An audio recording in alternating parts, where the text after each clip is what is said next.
Good evening, everybody. Welcome to the Nashua Public Library, and tonight our fourth in a series of candidate forums for this year's municipal elections. I'm glad to see so many faces in the room. It has been a real pleasure and privilege for the library to be a convening place for the community to learn more about the candidates that are running to represent all of you in city government for the next year.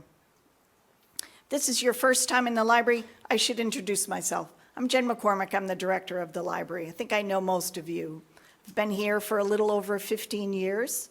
It's the best job I've ever had, and you'll be glad to know that this is the best library in New Hampshire. Yes, true story. If this is your first time in the building and you're feeling unfamiliar, there are restrooms right outside the theater, right outside that door and then around the corner. In case of an emergency, there's an emergency exit directly behind you that way, and then another one through the Chandler Wing. I'd like to kick off tonight by thanking our partners in this endeavor. Nashua Inklink has been a fantastic partner helping us promote, writing the questions, being really supportive, and being here for all of the forums. And especially want to thank Nashua Community Media. That's the crew you see around here with the cameras and microphones. They have worked countless hours in this building. What do I want to say?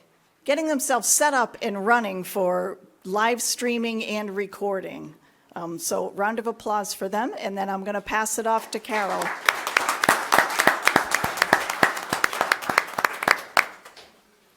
I also want to thank everybody for being here. I'm Carol Robidoux. I'm the publisher and founder of Inklink News, and we are so happy to be in Nashua for the last year and a half. And having an event like this is just underscores, I think, the importance of having local media that is connected and caring about your community as much as you do.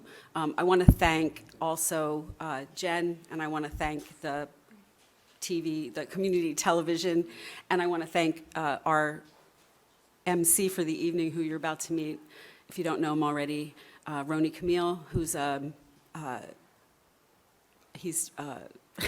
he just turned in his resignation to the CTAB, but he has been on the board of the community television and is a very engaged partner in our community as well. So it expired. He didn't. I don't know.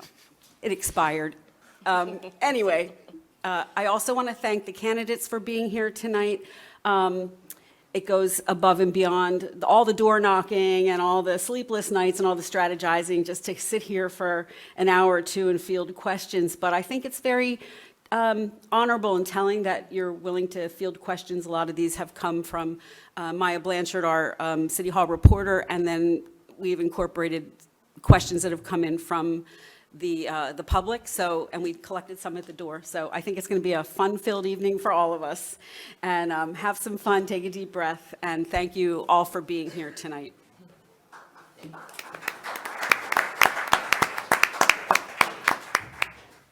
Thank you, Carol. Before we begin tonight's conversation, I want to take a moment to acknowledge the passing of Nashua Alderwoman at Large Gloria Timmons, who passed away on Wednesday. Ms. Timmons was a 20-year United States Army veteran, a former member of the city's Board of Education, and a proud member of the local NAACP branch as its founder and president. She was serving on the Board of Aldermen at the time of her passing this week and was a strong voice to our community.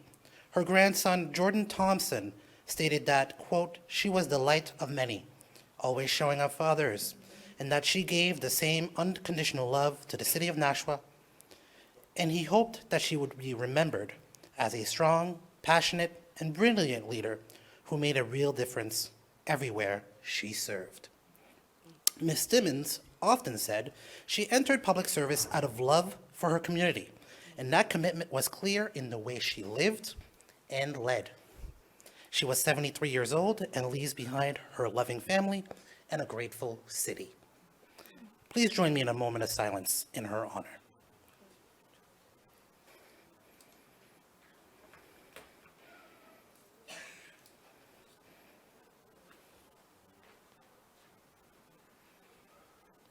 2 nights ago, the Board of Aldermen held a 5-hour meeting where emotions ran high over encampment ordinances and public participation. Tonight's discussion will allow these candidates to show how they would lead during these challenging moments and how they define accountability and how they balance policy with people. Candidates, welcome. And so here's how the night's going to go. As I say, a date with Nashua's electorate.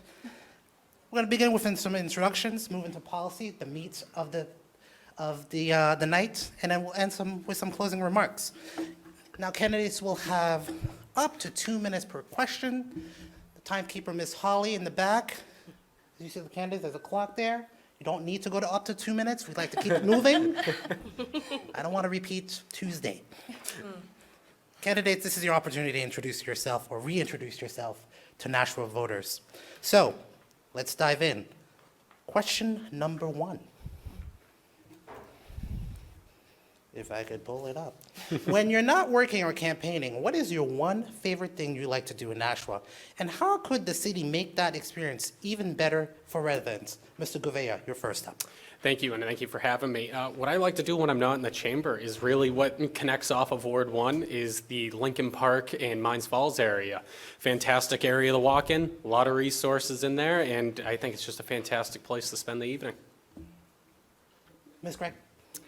Yeah, so I'm not sure that I necessarily designate campaigning versus talking to people. The people of Nashua are what I love the most and visiting with them. So it's not about campaigning. I'm out there talking to people. If you know me, you know I talk. So, but just getting to visit people. We have our radio show, and really getting to learn more about the people in this city. That's my favorite thing. Ms. Kelly? Thank you. When I have some time to myself, or I love to go downtown. My business was downtown for a long time, and I just love our vibrancy. Jezebel's is one of my favorite places if I want to go and just hang out, have a cup of coffee, see so many people in the community. It kind of feels like Cheers in there. And I love to shop at all the shops, including Fort Engage. Ms. Morgan? Thank you so much, and I wanted to start by thanking the Inklink News Community Media and the Nashua Public Library for having us. One of my favorite things to do when I'm not working at Fort Engage or Coffee and Kindness is actually volunteering. That was how I really got introduced to who makes our city incredible, was volunteering through the different nonprofits.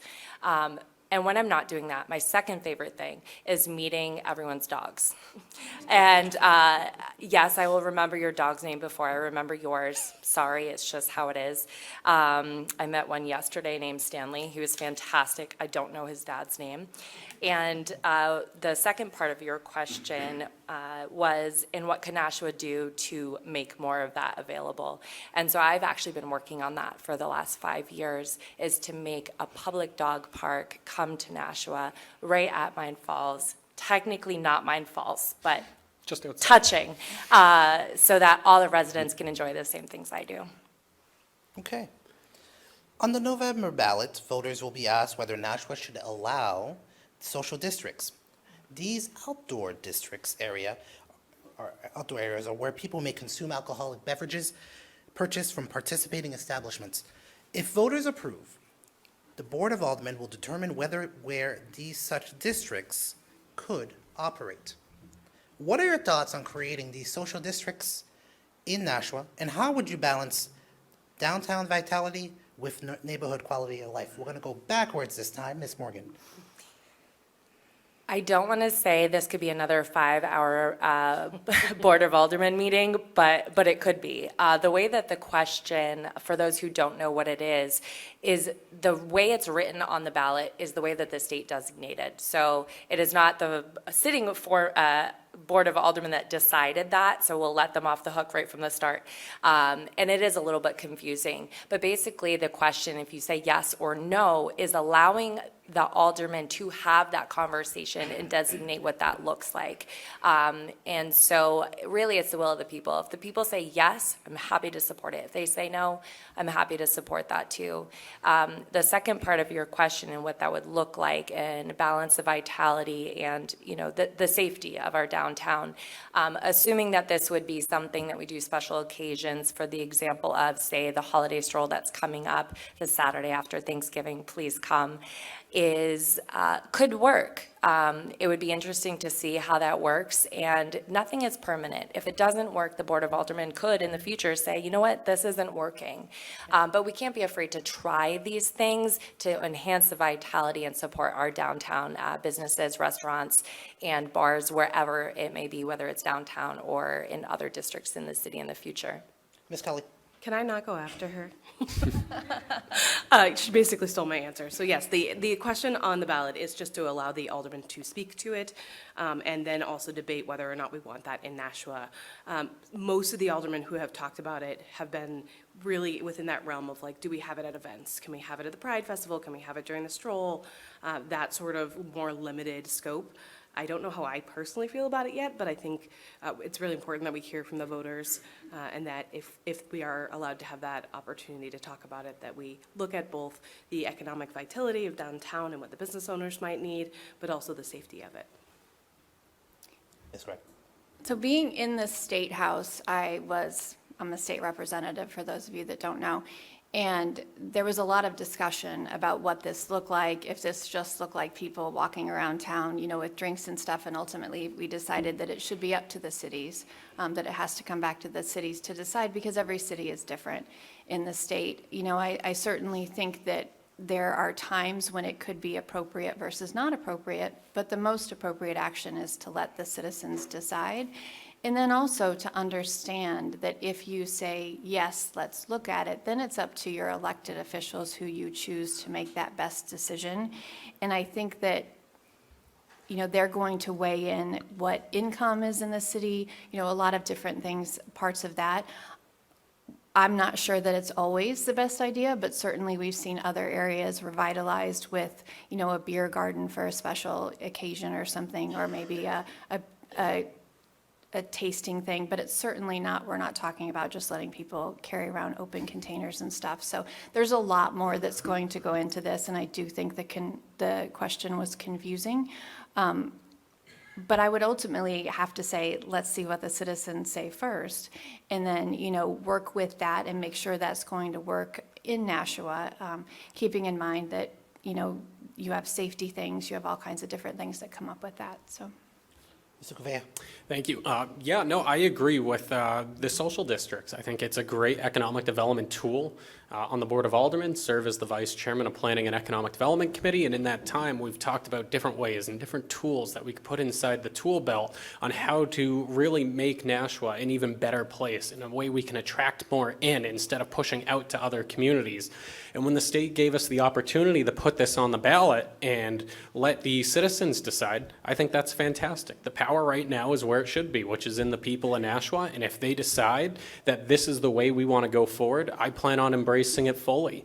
And now, to me, a social district wouldn't mean we're turning into Vegas where you could have a beer walking up and down Main Street whenever you want, but a certain time and place.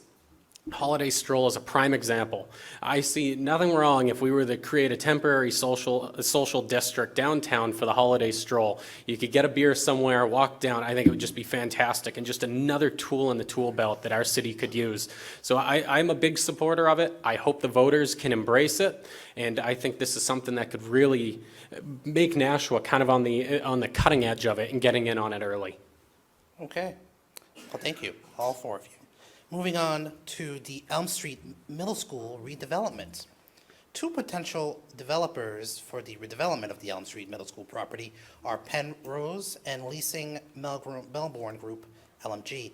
Penrose is proposing 168 to 184 units, with 10% of those units being at the 10% area median income, what we call AMI tier, and the average of all affordable units being below 60% of that AMI. LMG is proposing 269 units, with 59 affordable housing units at 60%, and 237 the remaining at the market rate, with a mix of multifamily units for sale townhomes. Which proposal are you in favor of and why? We're going to go this way, Mr. Gouveia. Thank you.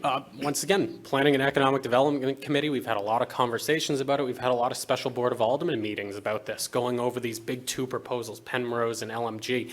Personally, Lansing Melbourne Group, I think, is far and above the better proposal, solely because we have a housing problem. We need units. I'm not going to pick a plan that takes away units. We need to build, build, build. And I think I will pick whatever proposal says we could build more on that lot, because you're going to have one chance to develop a lot like this somewhere in the prime of downtown. So we better not mess it up. And we need housing. I'm willing to build. I'll pick whoever wants to offer the more units. That's what I'm doing. That's right.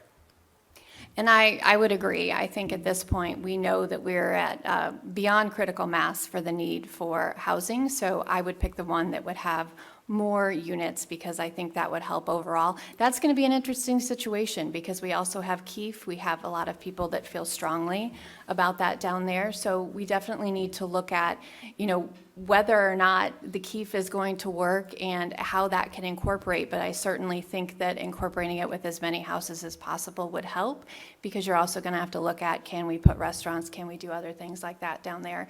And so the more development we can bring there responsibly, I think the better for our city overall. Ms. Kelly. So this is an active piece that we're actually talking about and negotiating. So I'm just going to talk about affordability in general.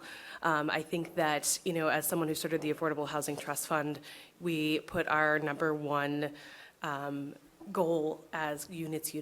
I think both bring great amounts of units in a place that is going to, really have some great green space.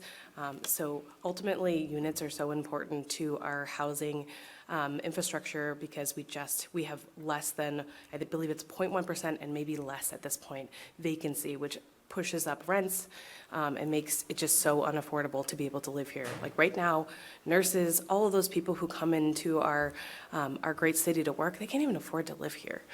So whatever units come on, continue to help to build that. And that is something that I've been really strongly advocating for on the board for the last 8 years. Ms. Morgan. So I was able to go to both of their presentations, and I will tell you that both were great. They had different amenities for the people, not just that would choose to live there, but within the neighborhood, abroad, with their look and feel, to make sure that while this may be a brand new development, it still looks and feels like Nashua, which was really important when we were talking about units. When I chaired the Imagine Nashua master plan, we talked about look and feel of our communities a lot, and that the nostalgia piece that Alicia had brought up about the Keefe Auditorium was also a hot button topic there, that people just really love to keep the things that make Nashua Nashua.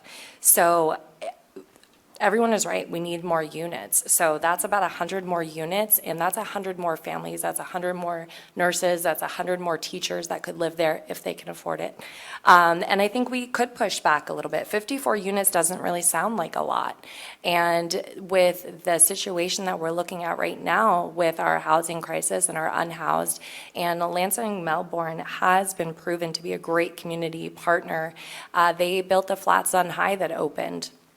And what you may not know is they came around to all of the downtown businesses and they said, hey, we want to send welcome letters to every single one of our people when they move in, telling them who's here, where to go, what to do, and really welcome them into the community. So I'm excited to see them do the same thing with another additional 260 plus units, and really be able to support the continued growth, but safe growth within our city as well. Taxes. Let's talk about it. Nashua's 2024 property tax rate is $15.90 per $1,000 of value. That rate is lower in some other large New Hampshire city communities, but many residents still find it difficult to afford. If elected, how would you work to keep the tax rate manageable while maintaining essential services? What would you prioritize, and what would you avoid cutting? Mr. Gouveia. Thank you. And this is a great question, and the reason I got into this whole realm as Ward 1 Alderman in the first place. taxes. It's everybody's pocketbook issue. It's the number one issue I hear at doors. And what we need to do, in my opinion, we need to continue to grow the base. Right now, residential pays the higher share against businesses when it comes to the tax levy. We need to even that out. We need to get more businesses in. We need to keep building residential so that we can get more of the tax base in. Now, when we look at our tax rate and compare it to others in other communities, I really think it's kind of an apples and oranges comparison. There's a lot that goes into how we establish a tax rate, and jumping up and saying, oh, Manchester's this, Concord's that, I personally don't feel that's a very fair equation to look at. We can only control what we can control. What I'm hearing here is that taxes and affordability in the city are extremely high, and we need to do something about that. We need to tighten up the belt, and we need to make some tough decisions. I mean, we see about a 6% tax increase every year. It's nothing that I'm going to support, and as an alderman, I haven't supported. We need to make this place affordable for everybody. And what we're seeing now is it's tough because you need to prioritize what you want to do. My day job, I advocate for firefighters up at the State House. We can't cut our police, we can't cut our fire, we can't cut our schools. But we need to take a long look in the mirror and figure out these long-term discussions on how we do it. And I think a lot of this turns into the long-term planning of the city. So with me, I'm going to continue to do what I've done on the board, which is give alternative suggestions on how we budget, and as well is look at everything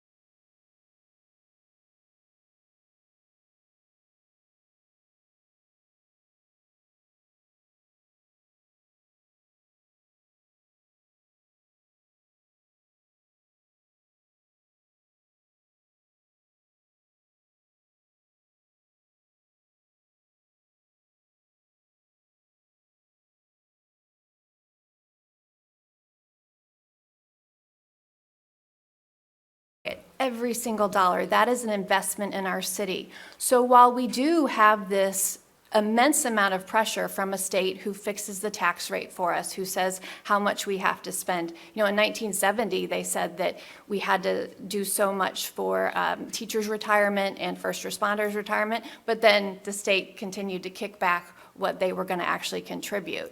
So while we're working on a partnership with the state to make this appropriate and make this fair, we have to watch every single dollar that's going out. We have to make sure we're investing in things that long run are actually going to save us money. Our infrastructure, other things. We have to make sure that we're being responsible with grants that are coming in so that those things, we can use those to help build more income for our city by attracting people. This is a multi-level process, and I think one of the biggest things we have is this communication piece. We have to let people know why there is this downfall, what we can do, and push the state to be more responsible with what they're contributing. Ms. Kelly? Thank you. So I'm going to continue doing what I've been doing. I've been on the budget committee for 8 full years, and I've loved every moment of it. It has actually brought a budget book, but it's a lot cleaner than the ones we get as aldermen.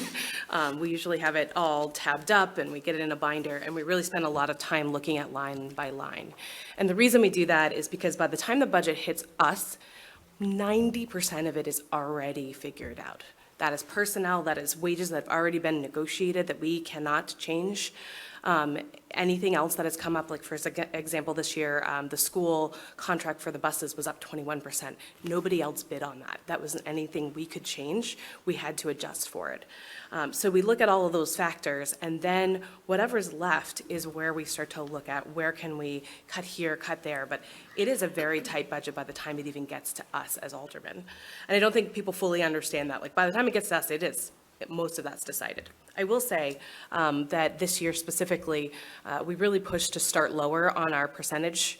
I think the mayor was up a couple percents, and I specifically said, no, I want to start lower. because we need to start lower and tell us what that looks like, and then we can move up versus if you start high, you just keep going higher. And I also ask that we start earlier, because the more time we have to scrutinize line by line in this book, the more we can really look at it and make sure that every dollar is accounted for. So I think those are the two things. In terms of prioritizing and how we can actually save money, infrastructure is something I talk about all the time. There's been a lot of years where we don't do the things that we need to do. We haven't taken care of the roads. We didn't take care of Stellos, or we pushed it because of, the inability to be able to pay for it at that moment. And it ends up actually costing us more dollars at the end. And to just follow up, and Mr. Gouveia or Ms. Keller can answer this, when does the budget process, for people at home in the audience that may not know how municipal finance works, when does that process start here in Nashua? It depends. It's actually, in prior years, it started pretty early, and then we had COVID mixed in there. So, sometimes March, April, but it has to be finished by June-ish. So the earlier we can get started, the better, but we also need to give the departments enough time to get their budgets together and make sure that they're comfortable with what they're going to To present follow to up on us. that, and either of you that are currently on the board, or actually, you know what, I'll open up to all four of you. Would you move for a motion to move the budget cycle earlier and also doing some financial forecasting 5 years ahead of time so that departments know what to expect year after year? Absolutely. Yeah, absolutely, I would. I mean, we can't do much about, we have our fiscal year.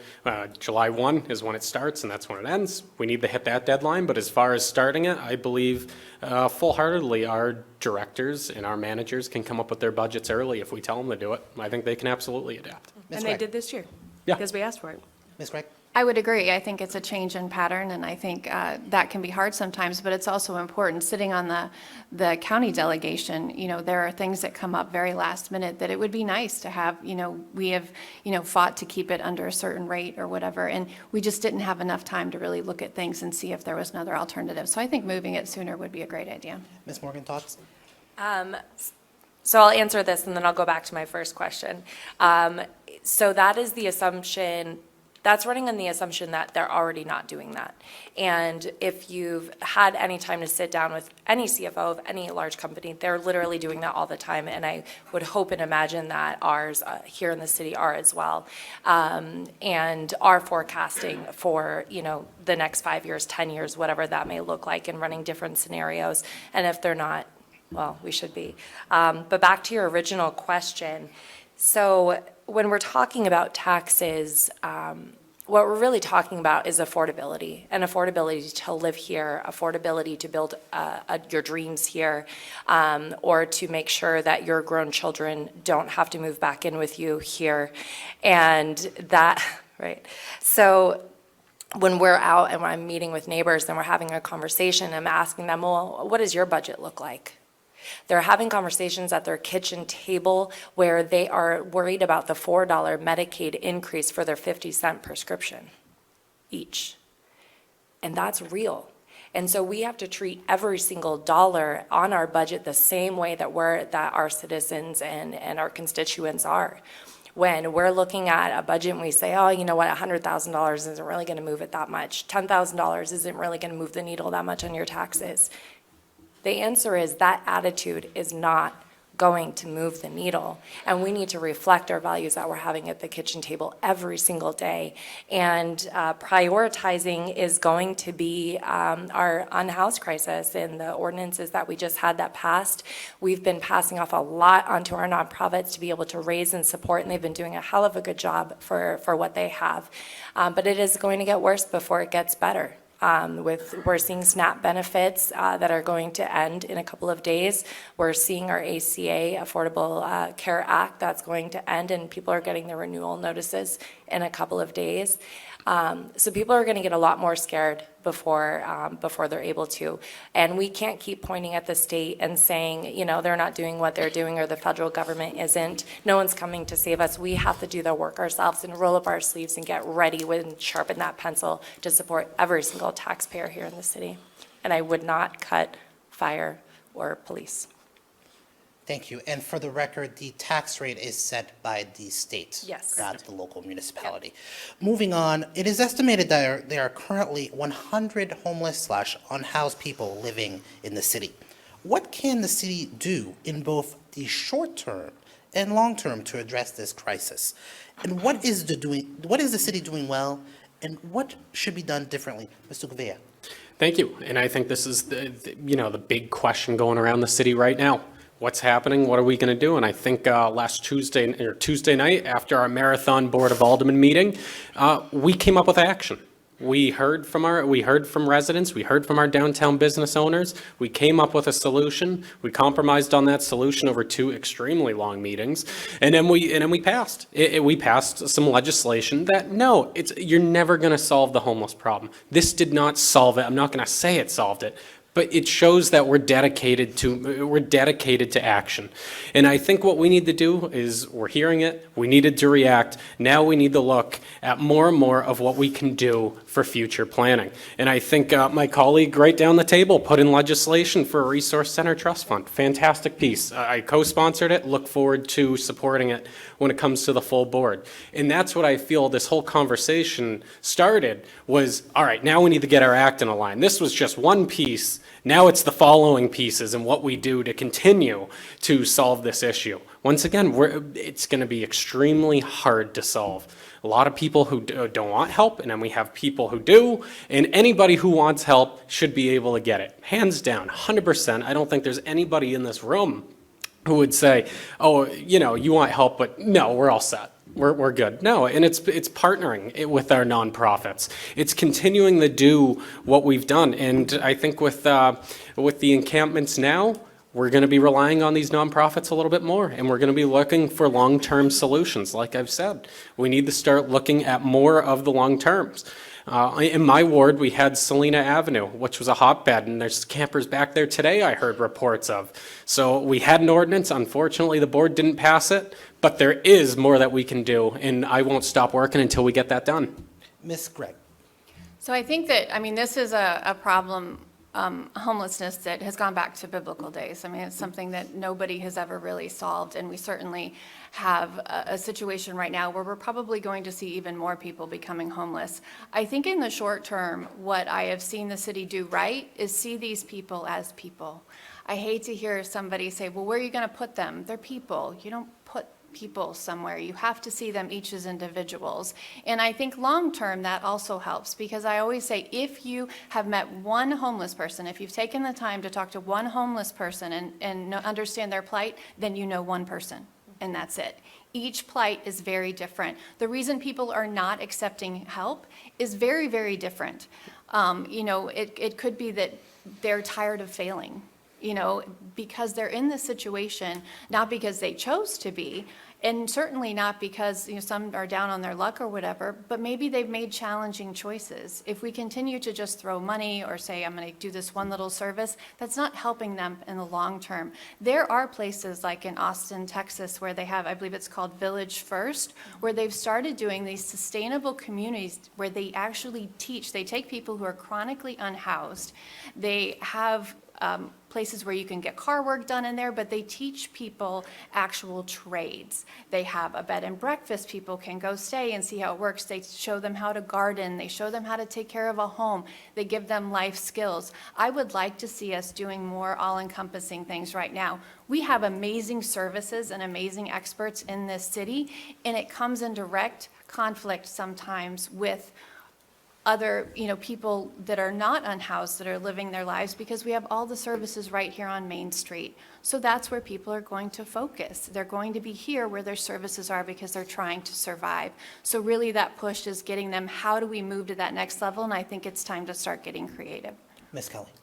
It'll come as no surprise that I did not appreciate the passing of the ordinance the other evening. I love that we all are allowed to have our own opinions around the horseshoe, but I was vocally against this because it is not proven to work.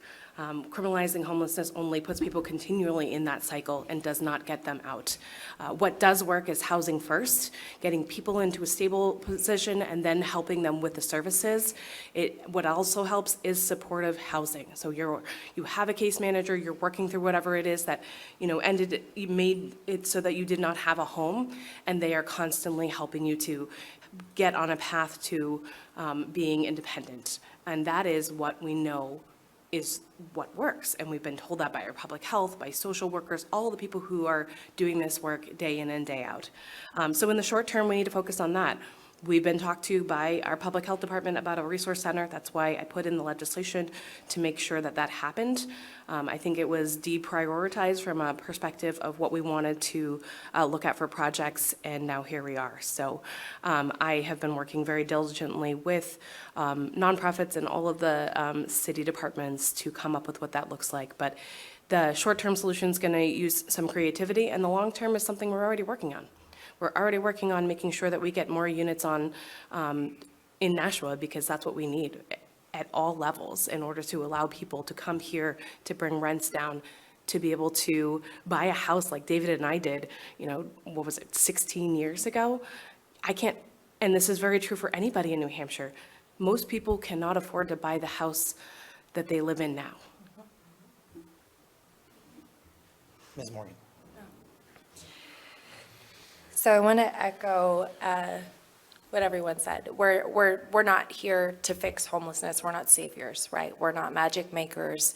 We're people, and we're representatives of the people. And so we have to thank our first responders. We have to thank our public health workers, both at the city and within our community, and all of our community health workers and nonprofits that have been doing this work for decades, and have been doing this work for the last year, and have been asking us, the aldermen or city, to do something more. And here we are. So last night I had a meeting with a couple of residents in Ward 4, and they were feeling really dismayed about the decision from the Board of Aldermen that passed. And for everybody else that is feeling that way, there is hope, because what has happened is that, yes, that passed, but here's what comes next. I know our nonprofits are fired up. Our community health workers are fired up. Shoshana is fired up.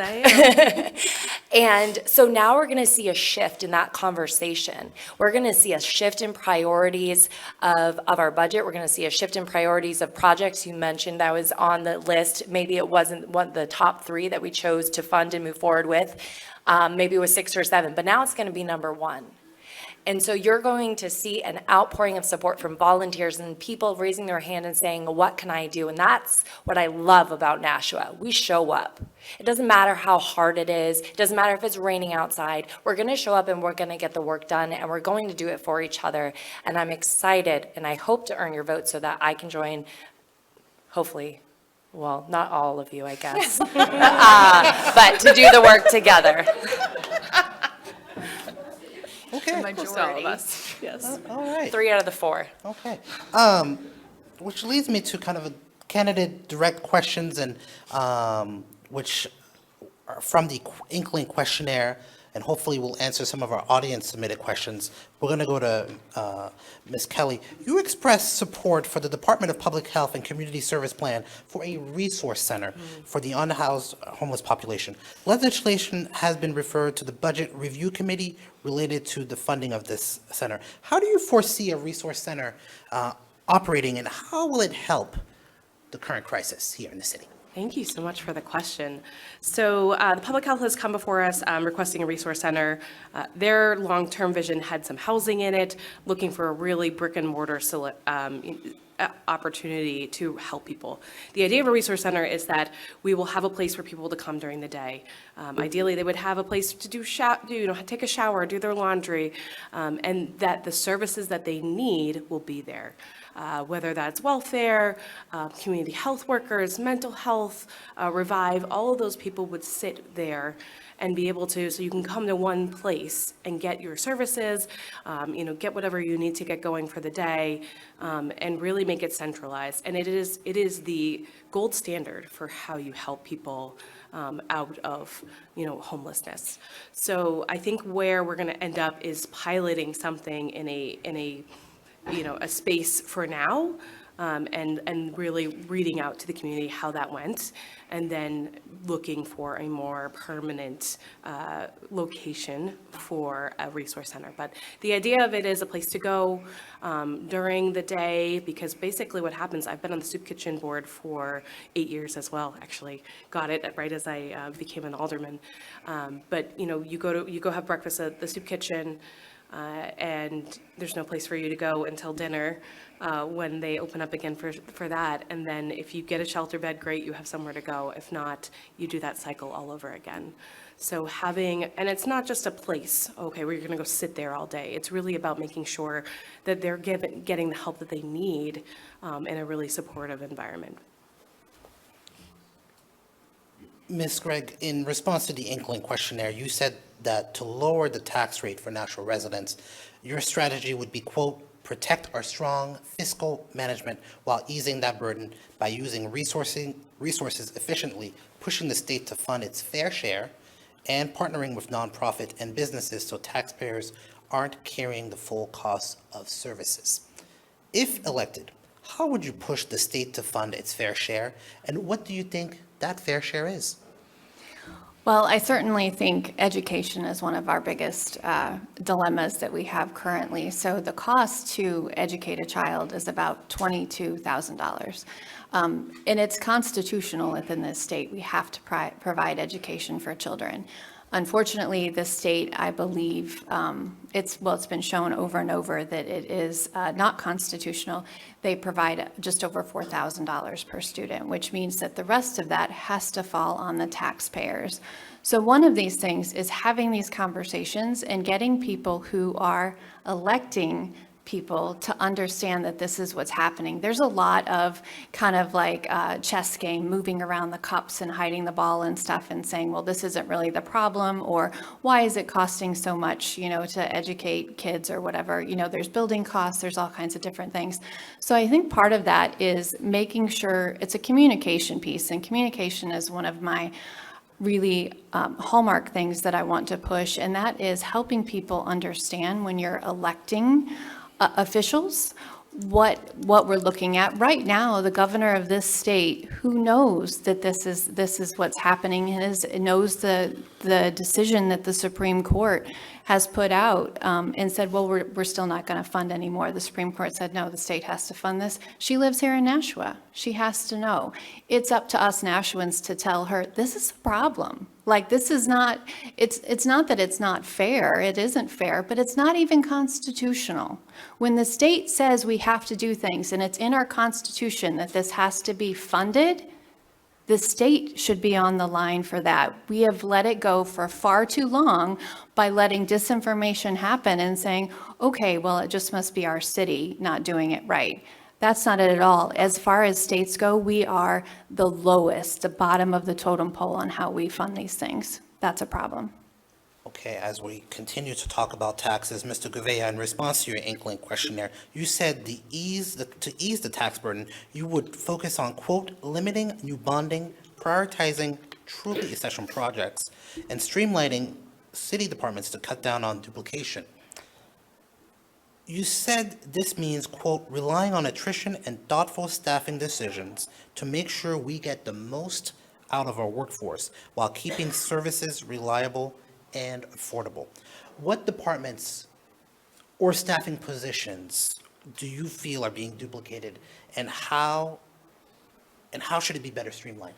Sure. So I think the one that screams to me right off the top of our head is community development and economic development. Do we need two different departments for that? Or could we merge those into one department who does the job? Because the one thing I've noticed from being on this board for 4 years now is whenever we're making a big decision about economic development, community development, both directors and both of their staffs are always there. Sure, I think we absolutely need both. I'm not saying we don't need an economic development person. I'm not saying we don't need a community development person.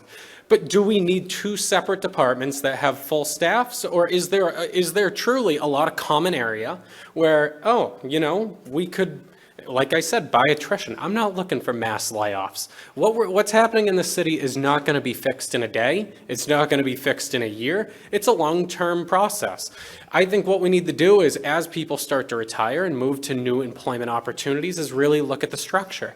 And we could say, okay, so this person leaves.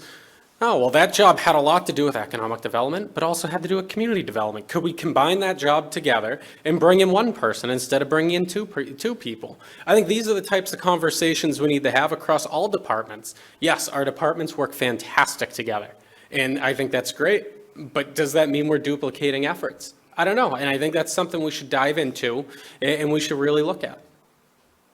Thank you. Ms. Morgan, in response to the Inklink questionnaire, when asked if you support a municipally funded warming station or shelter from November to April, you said that a seasonal shelter is necessary, but mentioned how last year it was difficult to find enough volunteers to run the warming station, leaving some employees burnt out. What can the city do to make sure that the warming station is adequately staffed? So the good news is they've already started. And if you watched the 5-hour meeting the other night, you would hear from our public health department that they have 19 candidates that they have interviewed, quality candidates, great candidates that are ready to do the job. And we are so lucky to have that different start right from this year. And like I mentioned earlier, our community's fired up and they want to make sure that they're there to do the work. United Way has a whole list of volunteers that have already raised their hand and say, you know what, I'm ready, let me volunteer. So I hope that we don't have the same issue that we did last year. And I think if we keep the conversation focused on that we won't see that problem this year. Okay. We're going to switch over to some audience submitted questions. Who wrote the rail question? Raise your hand. Raise your hand. Who wrote about the rail? No one's going to volunteer? No one? Okay. Do you think the states and or country will ever restore the trains and track to a point that it would be possible to transport from basically, rail in New Hampshire, commuter rail? Will it come here? What do you think, Mr. Gouveia? Will it come here? I don't know. Do you support it? Do I support it?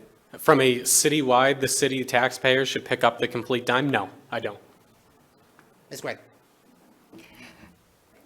Do I think it will ever come here? I think it's a possibility. I think there are ways to do it where the city is not covering the entire bill, or taxpayers are covering the entire bill, because certainly there are other parts of the state that will benefit from that. There are certainly other parts, even in Massachusetts, that are going to benefit from that as well. And I think it's a very big financial thing that we need to talk about. There's a lot in this state that we have to talk about when it comes to financials, and there's just not a lot. But right now, I would say under current from our executive council to the governor's office, they have really put kind of the nail in the coffin for right now. So we need a big change in leadership in this state and majorities to see any talk of it coming again. Ms. Kelly? So I very much support commuter rail. It is something that I think will be an economic driver for our city and something that's very popular, but unfortunately, it has ping-ponged back and forth between politicians for far too long, and things get a little bit farther, and then they get stopped, and then it gets further, and then it gets stopped. I am on the rail committee now, and we are the closest we've ever been. There was a lot of discussion around a stayover station and who would fund that, and actually MBTA is in a position right now where they would put one which would actually help us.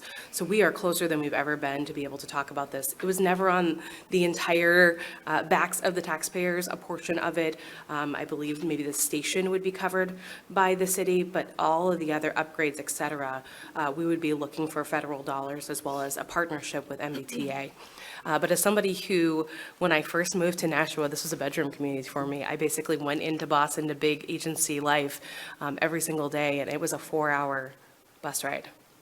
2 hours there, 2 hours back, and every single person on that bus would say to me, oh, yeah, right, we're going to get commuter rail. We've been talking about it for 20 years. It's never going to happen. But I'd really like to see it happen because I think it's an important, not only for just being able to hop on the train and go to Boston. My son Miles is here. He loves trains. That would be great. But also there's a lot from a business perspective, right? I had people who wanted to stay in Boston after they got out of school and commute up to me, and that wasn't possible. So I think that there's a lot of things that are intricately tied to commuter rail, but it is a really important piece of the overall, what do we want to see in Nashua pie, with an eye to fiscal responsibility. Ms. Morgan? So we have to be ready for it. But the number one thing that is funny to me, that MBTA has said this is their number one priority for the next 10 years. So why not let them pay for it? They have even said that having a stop in Nashua would save them money in the long term on that return, because right now all of the trains have to return back to the station. And so in the long run, it would even save them money. Now that's talking about mass. One of the things that we hear often these days with our current governor is don't mass up New Hampshire. And so people are worried about that, about what would it mean to have a train here, or all these people are going to come in. Well, they'd be going to work is what they would be doing. And we would be taking jobs there. They would be bringing jobs up here. The Tech Hub in Manchester has said in the next 10 years, they're going to have 400 jobs. And we don't have the workforce to fill that. We don't have the trained, educated, recent college grads to be able to fill that. And so what the train would do is allow those grads or interns that are in and around Boston to be able to fill those job gaps in New Hampshire. And so if we want to continue to create a city and a state that our future generations can live and grow and thrive, we have to be ready for this opportunity, but it doesn't mean that we need to pay it. We need to look at, federal funding is great, but also private money could come in. I know that there's been conversations with many different developers talking about it, and maybe the time is right, maybe it's not, but we spend too much time on the studies, and by the time we finish this study and $1 million or plus on every study, it's rotten again, and we have to do it all over again. So less money on the studies. We have to be ready to move forward and make it happen. Thank you. The last time we had commuter rail in Nashua was around in the 1960s. I've been here since the mid-90s, and we are still talking about it today. Audience-related question. What are you going to do about the library related to the building? We're going to go back again. Mr. Gouveia. Thank you. So, the library is a great asset to Nashua, and I've been very fortunate that they have involved me in their future planning. We've been part of the focus groups and seeing what we want done with the future of the library, and I look forward to staying in tune with that. I think we have a lot of great ideas. We're kind of going through a phase now where we're kind of calculating and getting designs back and going forward in that extent. So I absolutely am a supporter of the library. I would look forward to seeing the designs of what we think we could do going forward, and we'll figure out the price and all that as it comes up. Ms. Gregg? Well, as somebody who's analog enough where I love a book, I never got into the Kindle, I have to have a book. I think the library is such an important resource, and certainly here in Nashua, it's not just a place for books, it's a gathering place, it's a place for people to come in and get warm, there's puzzles, there's kids playing, there's all kinds of different services. It's such a vital part of our community. It's actually one of the heartbeats of our community. So I'm very supportive in making sure that we are updating, doing what the building needs to invest in, because really, anytime you invest in a library, you're investing in not only the future, but also in the past. And the past is really important, especially here in Nashua. I think we're pretty nostalgic here. But, where we came from, where we're going, and this is kind of the base of where all that happens. So very supportive of the library in looking more at the plans to see how we can take that next into the future, because we also have AI coming up. And so, how do we make sure that we're staying on top of everything that's coming so that this can still be a place where we honor our past and look to the future? Ms. Kelly? I was a book nerd as a child. I would literally sit and read books instead of go and hang out with people. So the library is such an important part of the fabric of our community. I also participated in the conversations around what do we want the library to be. We got some really interesting plans back. They also just opened up an RFP to look at a public-private partnership here on the river to get the library and other potential pieces out of it. So I'm very supportive of it. We need to have a building that just is as beautiful as our director and all the people who work here. They do such incredible work here. And it can really be the heart, and it can tie into the Riverwalk that was just done. So I really look forward to the next phase of the library. Our library was voted #1 in the state. This library, the one that we're sitting in right now, and that's not by accident. That's because we have an incredible staff here that is dedicated not just to providing you books, physical and audio, but they are absolutely astounding in the ways that they connect with our community. And they are fast. They move at the speed of our community, and what we need, they're able to do and pull together fast. It's really, they have a little seed library, so you can go and you can pick out seeds to plant, or they have a useful things library. I haven't looked recently what's in it, but it's been like tools, or for example, instead of going and buying a new tool, you can come to the library and you can look through it and you can pick one out. So it's so much more than books. It is really a resource center and a community hub.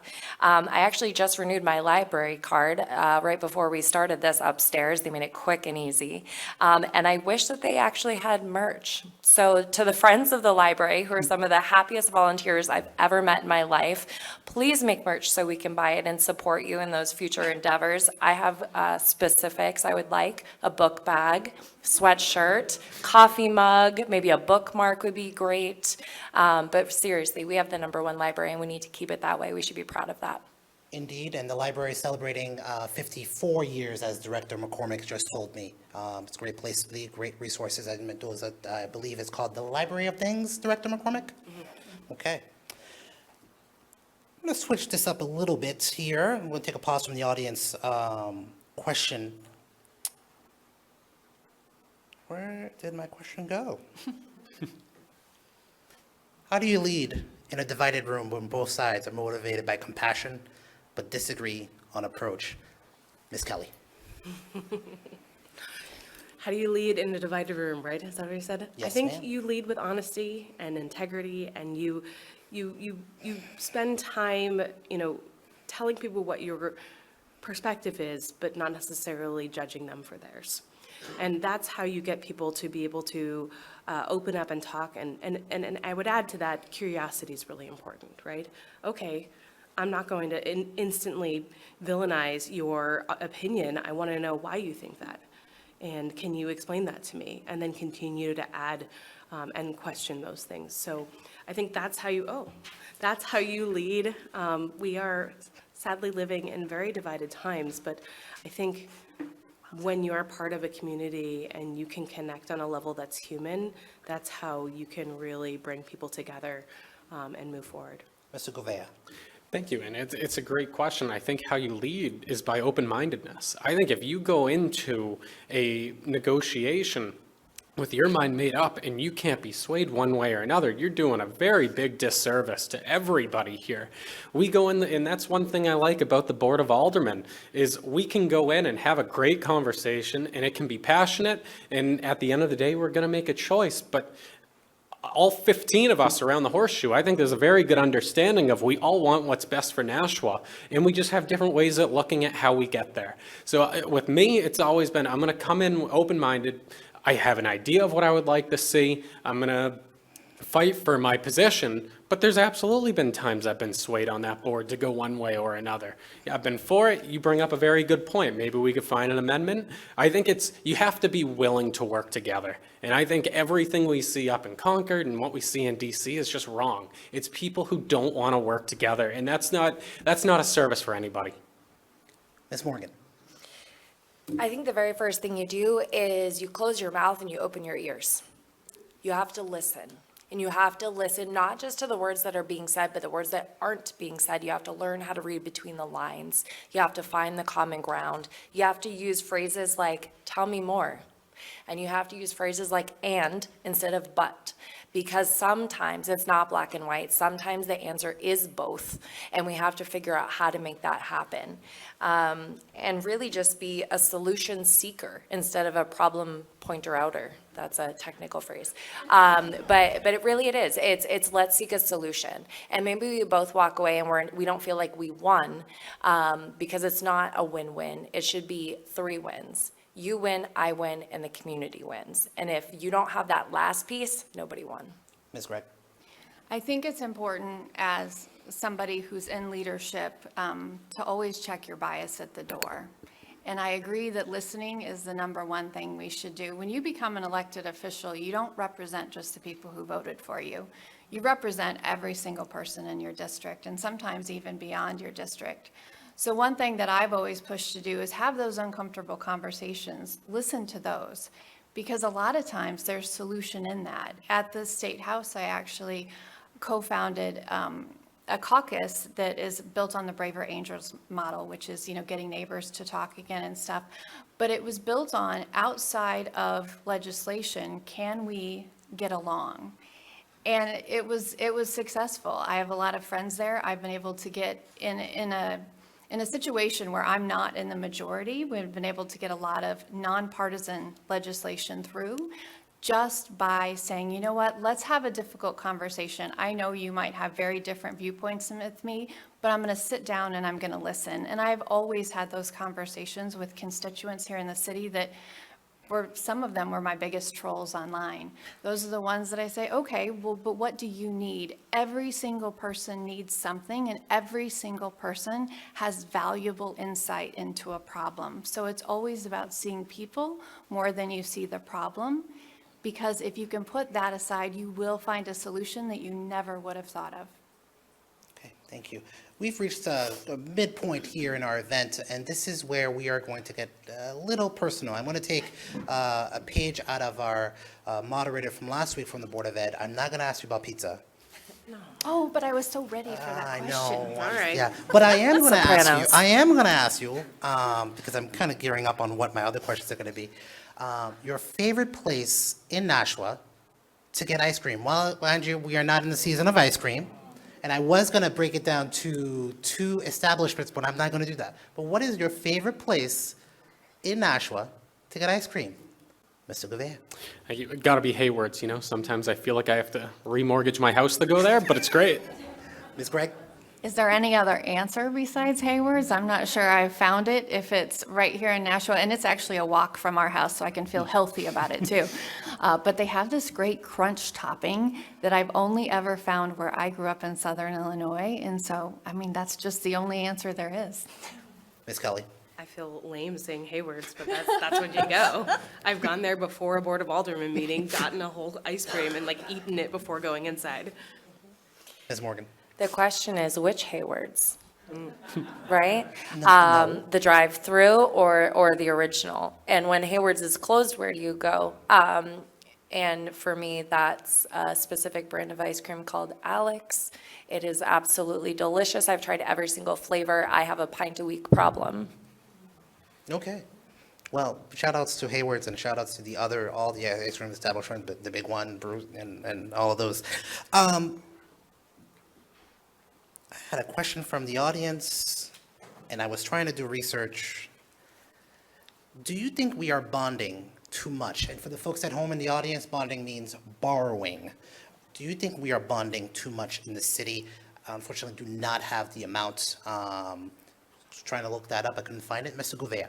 Yeah, I absolutely do think we bond too much, and I think what we need to look at here is in Nashua, what I've noticed in my 4 years is everything's a fire drill, everything needs to happen today, and like I was talking about earlier in the program, with long-term planning, I feel we could relieve a lot of these bonding issues. We know when a roof's gonna go, we know when we're gonna have to make some of these capital expenditures, and if we budget properly, I absolutely think we could relieve some of the bonding, which will free up some of the money inside the budget. Ms. Gregg.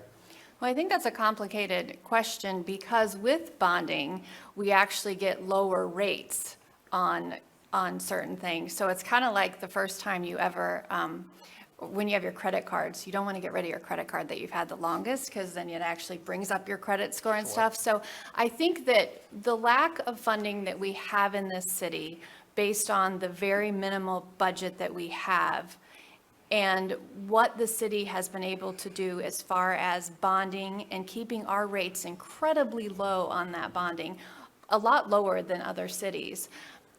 I'm not sure that we're necessarily bonding too much. I see a lot of fiscal responsibility in it. I think, unfortunately, cities have some very, very high costs.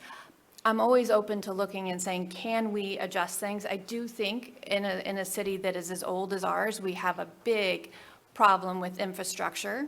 It's, worn down. We have, one of the oldest cities in the nation. That's amazing, but it also comes with some heavy responsibilities, and making sure that we're keeping up on all of that. So I have seen discussions between the mayor, between the Board of Aldermen. I think there are some heavy discussions about what we should bond and what we shouldn't, and overall, I think they're doing a good job. Of course, there's always places where anybody that's ever had to coupon at the grocery store, or you understand, there's probably certain areas that we can cut. But I wouldn't necessarily go as far to say we're bonding too much, because I do see the incredible rating that we have and how that actually saves us money in a lot of areas. Ms. Kelly? I think we are bonding at an appropriate level, and that's because I listened to our CFO, who looks at that and tells us what we should be bonding, what we shouldn't, certain things that we can bond and what we can't bond. And when you look at bonding, not only do we have a great rating because we've done such a good job of planning, it also allows us to keep the tax rate from going up and down and up and down. If we paid cash every time we needed a fire truck, the taxes would go up dramatically that year, and then we'd have to fix it the next year. So bonding is a tool in the tool belt when we look at budgeting to allow us to do some of those bigger infrastructure projects that come up, new schools, whatever it is, and make that more of an even effect on our tax rate. Ms. Morgan? And just to echo my colleagues here, it is a tool, and we have to rely on the incredible staff that we have at City Hall to decide, is it the right tool? I think that the intent of the question, are we bonding too much, could be re-asked back to that listening thing, and what people are saying versus not saying is, are we bonding the right things? Are we bonding the right things? So that could be the question, right? But we do have to bond. We do have to keep up our credit rating, and we do need to make sure that we have that tool should any crisis occur, and we need to have it. We need to make sure that we have low interest rates on that bond. But I think the question is, are we bonding the right things? Okay. Audience submitted question. What would you do to save on legal costs for lawsuits concerning the right to know request? Ms. Morgan? Ooh, that's a doozy. So we spend a lot of money in outside legal, and when the Board of Aldermen was asked to find some spending to cut from the budget, actually a part of it was taken out of outside consulting fees, outside legal fees. And we do have a lot of money that we're spending right now on legal. But what do you do to reduce the right to know requests? Well, you open transparency. You start the conversation, you allow the conversation, you invite the conversation into your door. You don't lock doors and put in restraining orders and keep people out. But you have a sit-down conversation like we're doing right now, and you say, look, you're costing us a lot of money, and I know that's not your real intent, because you do care about Nashua, and you care about the citizens, and you care about transparency. What can we do? How can we work together to make sure that we are able to keep our property taxes low?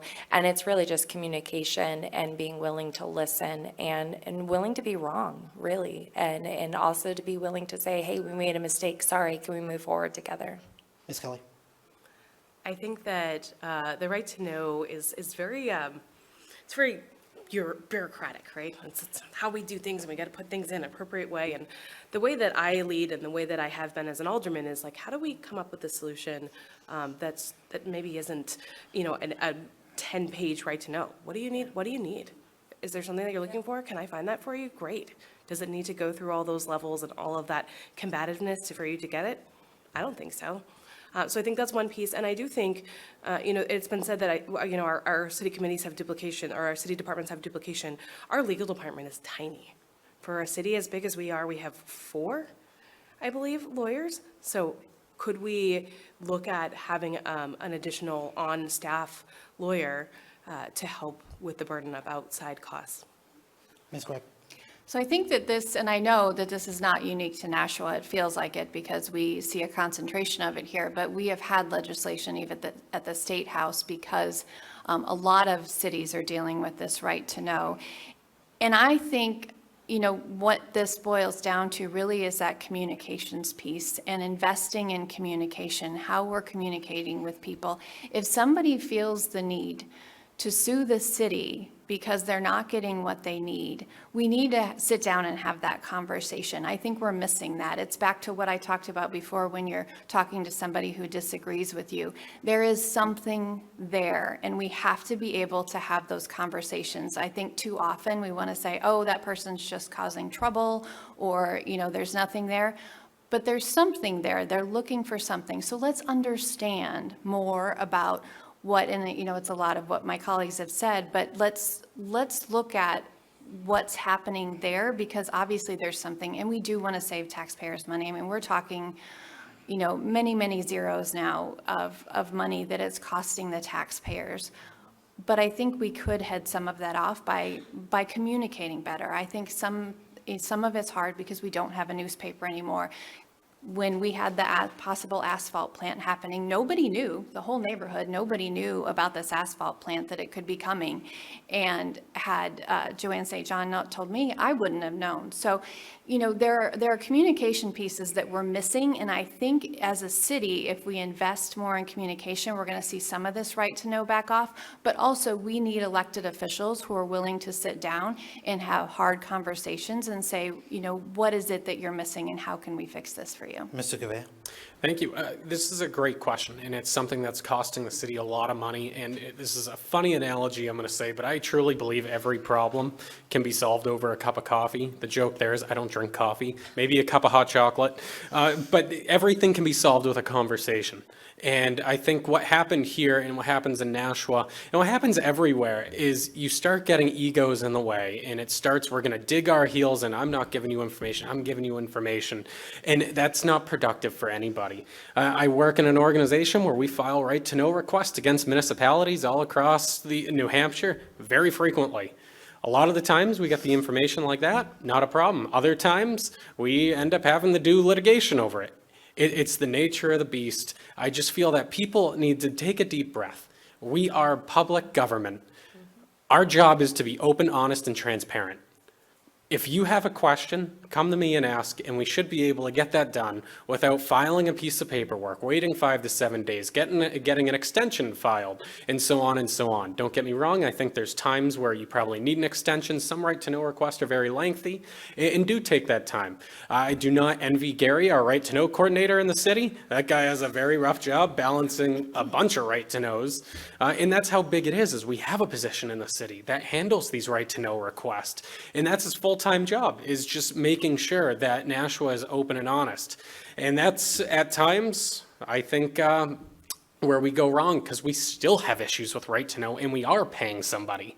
And I think we could just need to be open, honest, and transparent. And I think we need to check egos aside when it comes to public transparency. And I think that can absolutely be done. On the matter and subject of communication, how would you improve communication and participation so that the electorate, residents, or citizens that live here are engaged? Obviously, the right to know is a mechanism, but how do we solve that? Ms. Morgan? I wanted to quickly correct one of my colleagues that we don't have a newspaper. We don't have a physical newspaper that's printed every day. However, shout out and thank you to the Nashua Inklink for hosting That's us right. today. And if you want to start your day, you can sign up for their free newsletter, and they have no paywall, so their news is free, and you will get it every single morning in your news box. That's how I start my day. Thank you so much. And the question of how do we stay engaged, it's actually that. right? It's signing up for that free newspaper and getting that information directly. It is raising your hand and saying, you know what, volunteer for a position, stay engaged, get outside of your door, get off your couch, say hi. Say hi to your neighbors. Be involved. You can come to any of the Board of Aldermen meetings or most, if not all, of the committee meetings also. No one's hiding anything. You can look right on the front page of the city website. The whole calendar is there of all of the upcoming meetings. And if you have a question, you just got to ask. Or you raise your hand and you say, hey, I'm really interested in X, Y, or Z. How do I find out more about that? The aldermen are happy to tell you, happy to engage you, happy to pull you in. And in all of our nonprofits are happy to have volunteers. So there's 100 different paths to engagement here in our city. And if you're not engaged, you're not really trying, is my thought. Ms. Kelly. Thank you. I think it is incumbent upon us as leaders in the community to be out talking to people, telling people what's going on, asking them what they think. Door knocking is one of my favorite things to do when I'm campaigning, but we should be out there not when we're campaigning, right?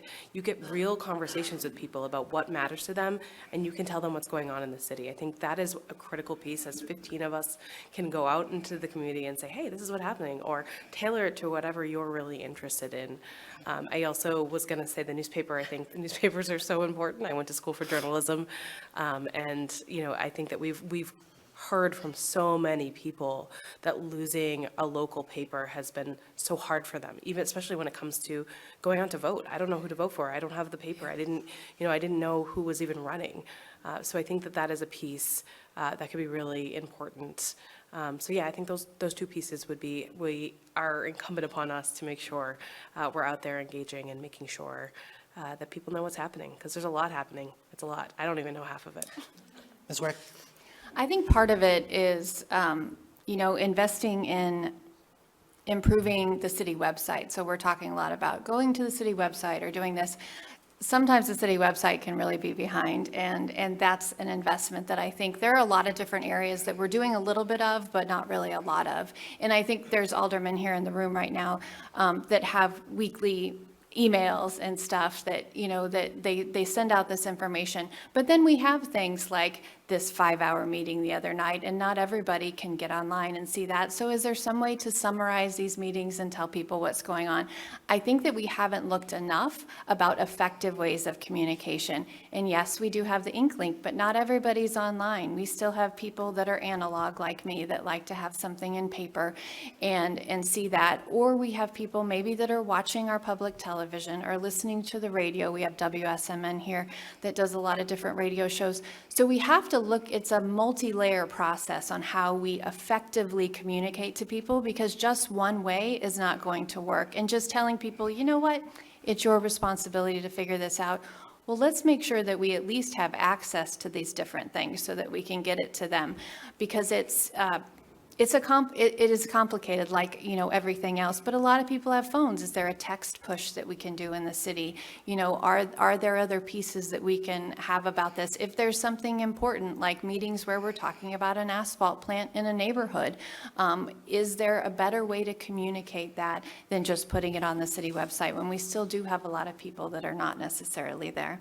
So, there could be something that maybe there's a podcast now with Board of Aldermen meetings. After they have these big meetings, we have some aldermen that come in and talk about this for people and make it in simpler terms. And I know after you've had a 5.5-hour meeting, you don't want to think about that. But all of that helps us in the long run, because the more people understand, the less misinformation we have, and the better conversations we can have. Oh, I got the red, sorry. Thank you. I think the main key to this is we talk. And I think we were just having this conversation before with some of my colleagues. During COVID, we all kind of were shut in. A lot of us stopped talking. We stopped going out. That needs to change back. We need to start re-energizing. We need to start having respectful, good dialogue with everybody. It is perfectly fine to disagree upon issues, but at the end of the day, it's talking. It's getting people engaged. It's not shutting them down and making them feel like they're a terrible person because they disagree with you. That's everything wrong with politics. That's Washington, D.C. stuff. That's not how it should be handled at a local level. It's not how it should be handled there either. What it comes down to is treating everybody as an individual. We we can have our differences, but we need to get back to talking to everybody. And we need to get out from behind our keyboards and typing on Facebook and just have these one-on-one, face-to-face conversations. Over cocoa, right? I'm perfectly fine with that, absolutely. Fantastic. Meetings that extend past midnight often strain both officials and the public. Should the board adjust how it schedules and manages controversial items?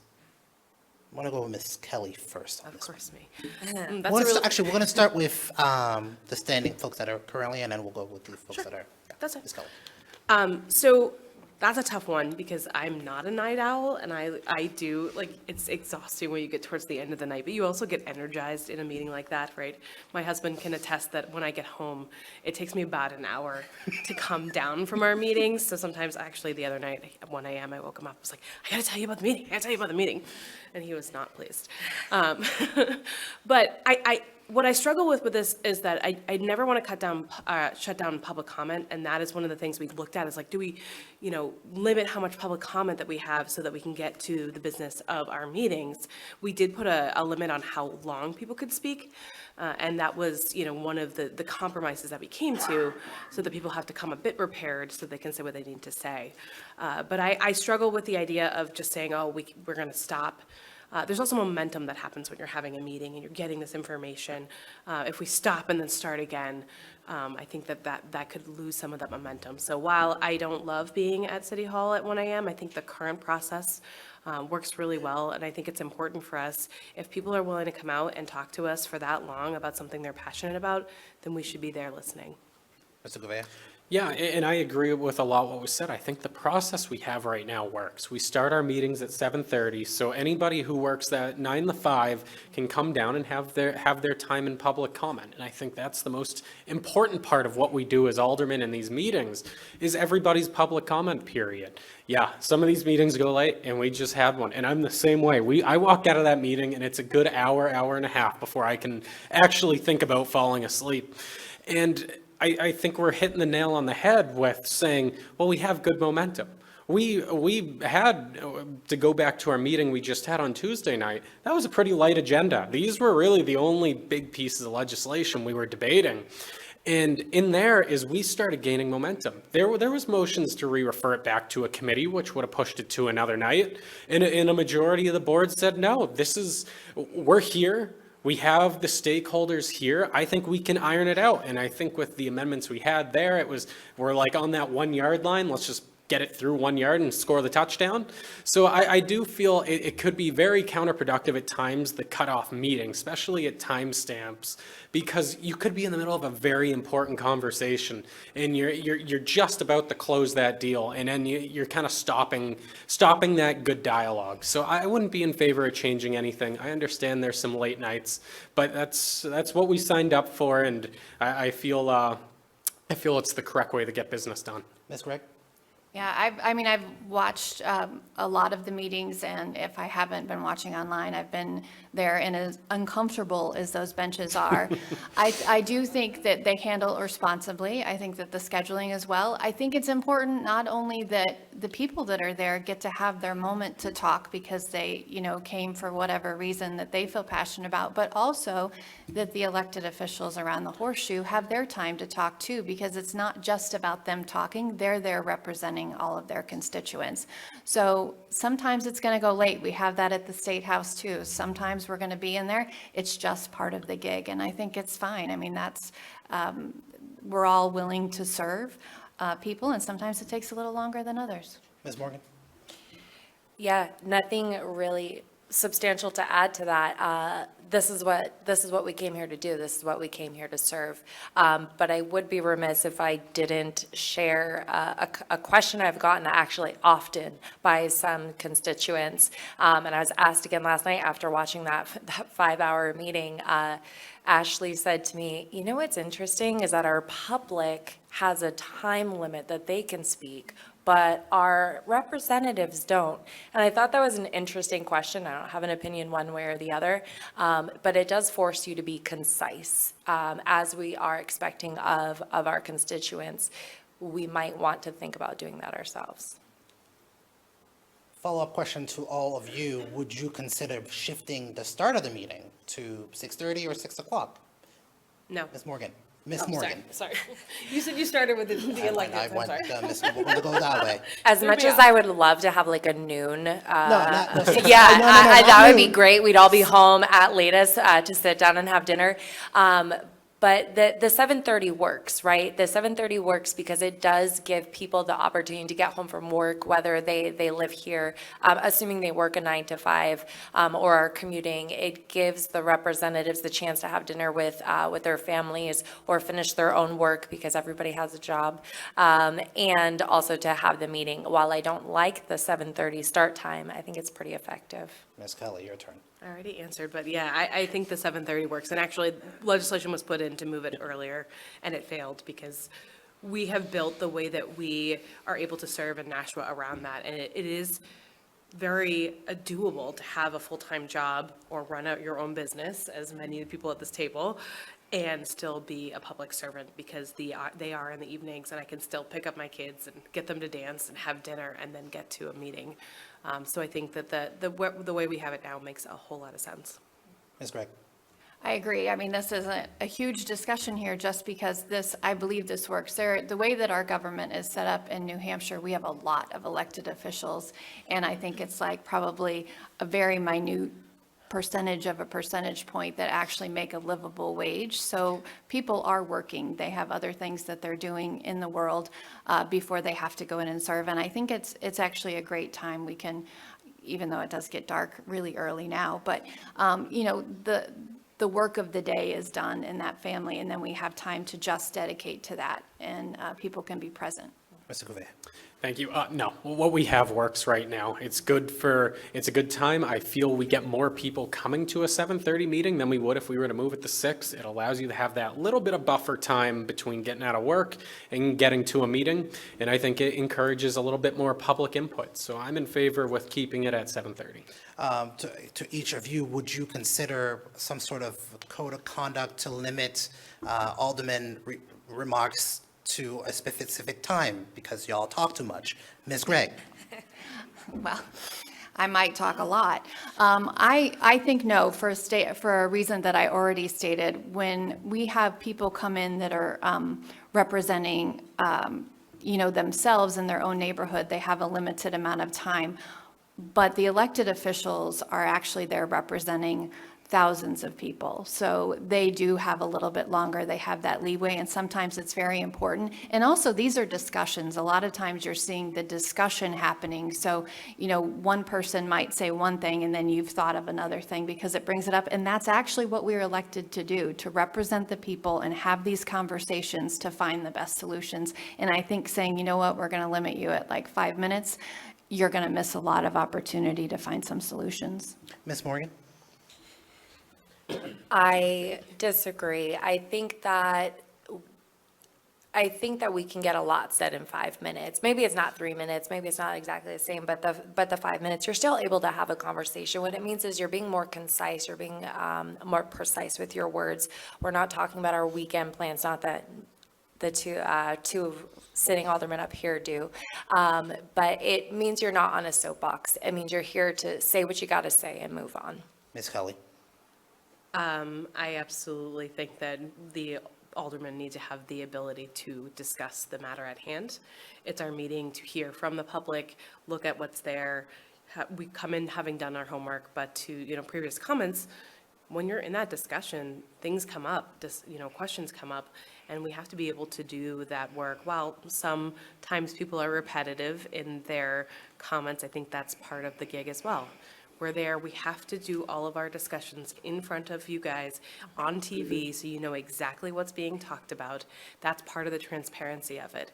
And so when we're in those discussions till 1 a.m, that's because we are having those conversations right out in the open so that we can make those decisions. And as an alderman who sat in that chamber for 8 years, if I had to think about how long I could speak in order to get my point across, now I'm pretty short and concise when I go talk, but I think that would be undue stress when we're really just trying to get the work of the city done. Mr. Gouveia? Thank you. During aldermanic comment, I think, yeah, I'm fine with having a 3-minute limit that matches us up with the public comment to the public. I think that would be very productive. During debate and regular business of these meetings, no, I don't. I don't think you can put a time limit on getting the work done. And I feel we'd be doing a disservice to the public if I had a really good point to bring up, but my 5 minutes are up. So now what do I do? I think it could really stop some good, healthy debate. And as somebody who sat in the chamber for 4 years, yeah, you absolutely have thoughts that come to your mind. You might give your initial spiel, and then you're sitting there for a few minutes and go, oh, what about this? And then you're asking a question. That stems off onto another debate. So our job is to kind of vet these things thoroughly. I don't think we should put a time restraint on how long we can do that for. Who would you hold accountable if progress stalls? Ms. Kelly, What was the question? who do you hold accountable if progress stalls? Progress, that's a very big concept. Let's just say you got something you guys have been working on and, a few months down the line, 6 months down the line, it doesn't work out.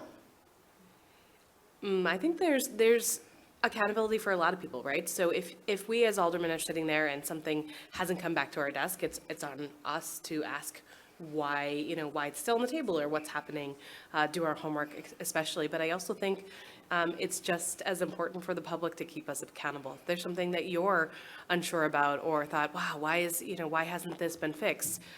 Call us out on it, ask us where it is, because it may not be that, we're just letting it sit over there because, we're being lazy. It might be because there's 20 other things over here. The city is vast.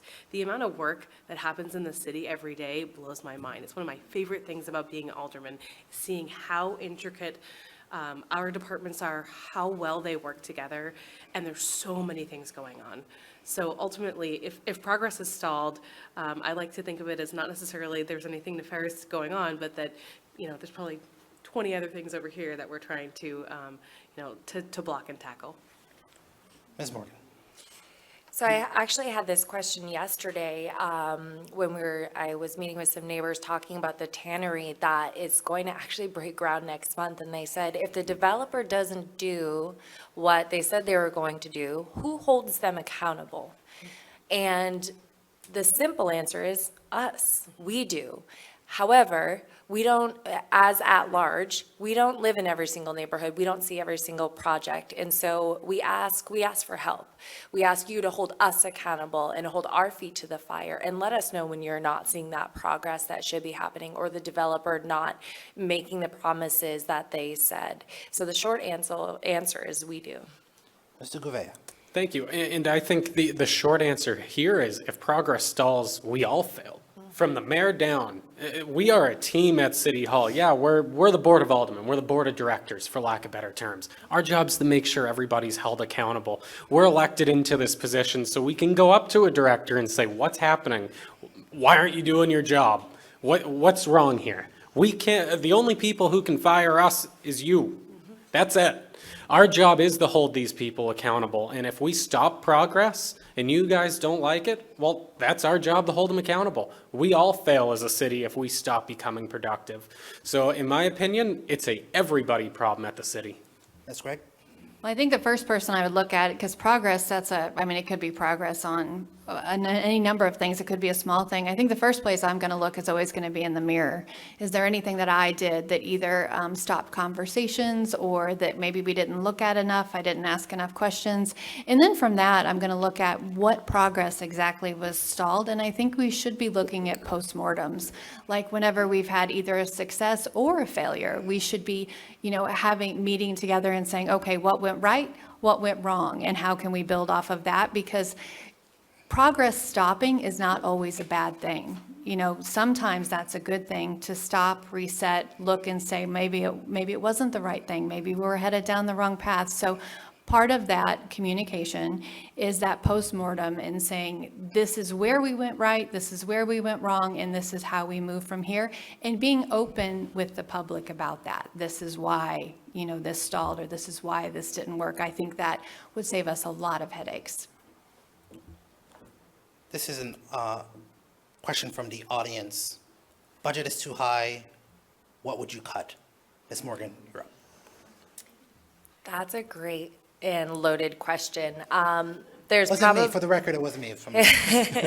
there's probably a lot of little things, but something that came up in the Board of Education and that has come up in this conversation already. Shoshana's looking through to tell you exactly what she's going to cut.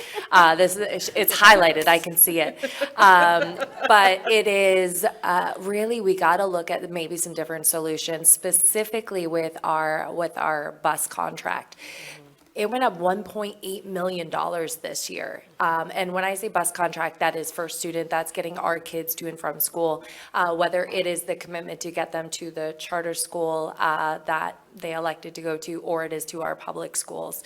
And we only had one bid on that contract. That's a problem. Why didn't we have a competitive bid for that? And so that, as Alderman sitting in the audience, Rick Dowd, said, in order to actually move the tax percentage at all, you need to find $2 million in the budget to make a move. Well, that's 1.8 right there. Ms. Kelly. You're going in order now, okay. It's a really good question, and as someone who's stood on the budget committee for 8 years, it's a question I get a lot. As I talked about earlier, by the time the budget gets to us, it's got a lot that is already built into it. So there are very small places that we can make a huge, especially where, to the point of the tax rate, $2 million is what we have to cut in order to make any sort of shift in that. It's a lot of little stuff. I mean, we're literally looking at, okay, well, your paper went up. How come? How come software went up this year? Can we negotiate that down? And all that little stuff can add up. But unless constituents come to me and say they want, fewer firefighters or, fewer police officers, or gosh, we don't need all those teachers. The bulk of this budget is people who work in our city, and the things that are on top of that are not these like cherry-picked little pet projects. It is a small percentage. So I think when you talk about cutting, a lot of the department heads have already done a lot of that work by the time they come to us. Like, oh, we're level funded this because of why. But we're always looking at it line by line. Ms. Gregg. I think we have to look at the procurement and kind of how we look at studies and fund things. I think one of the things that I struggle with is the cost of all the different studies, and maybe it never happens. Like, we're talking millions on studies.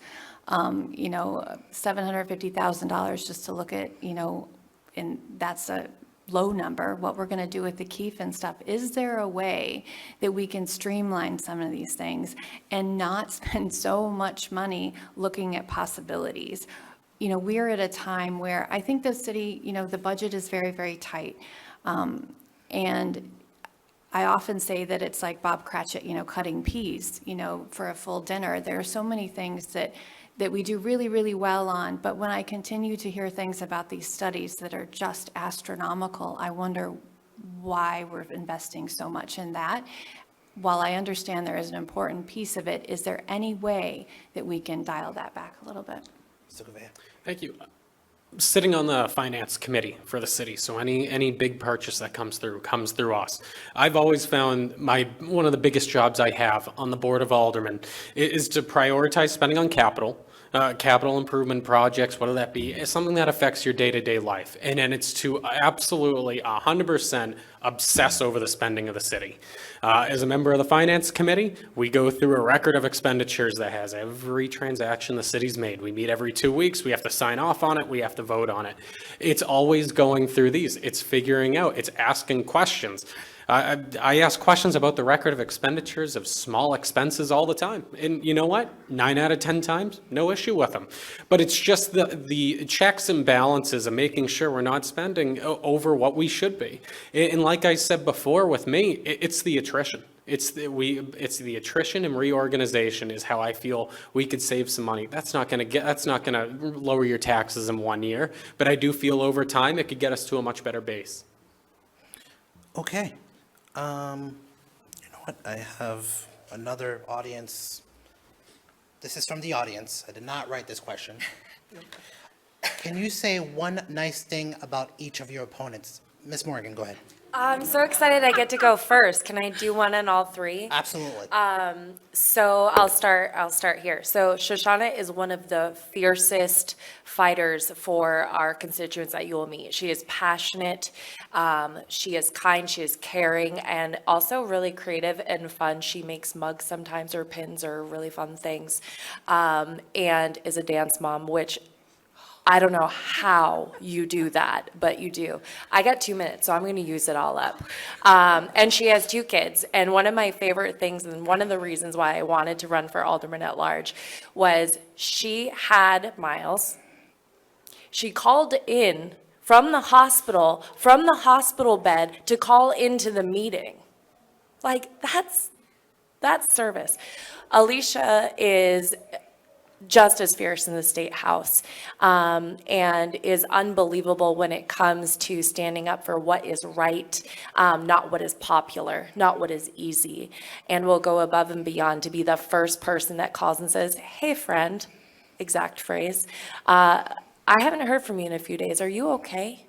Or as we started this, I have 52 seconds, great. So as we started this was with the passing of Gloria.